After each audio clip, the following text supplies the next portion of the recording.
And if you're hiring employees, I would say test your help before committing to the long term. Or if you're hiring consultants, check for boundaries. And the way to do that is, start with a single assignment and be sure, like, deadline is met, delivering as promised, not annoying you.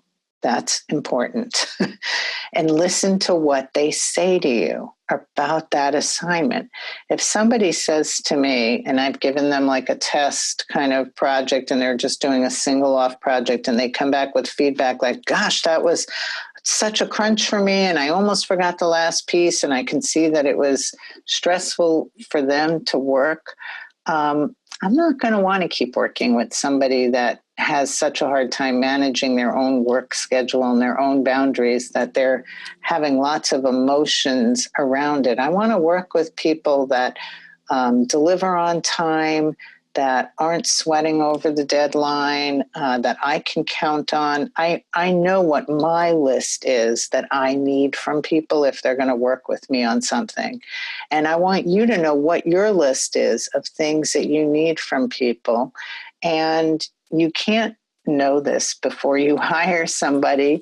You don't have a crystal ball, and it's okay for you to test a project with somebody and then, see what happens. And if you get like 16 emails of questions, that may be a deciding factor for you. So I'll give you like another example, because I'm also an author. And so when I was writing one of my books, I was hiring an outside person to go through kind of editing, and they're editors that you hire.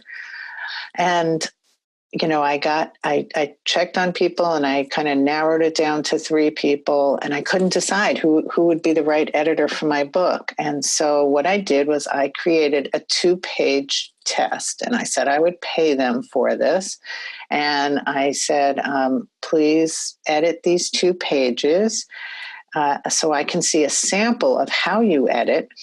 And for me, it was a test of other things. And what was so interesting was one of the people that was doing the sample edit said, oh, I've had all these things come up. Can I get an extra week? Okay, so now I know this person doesn't meet the deadline, right?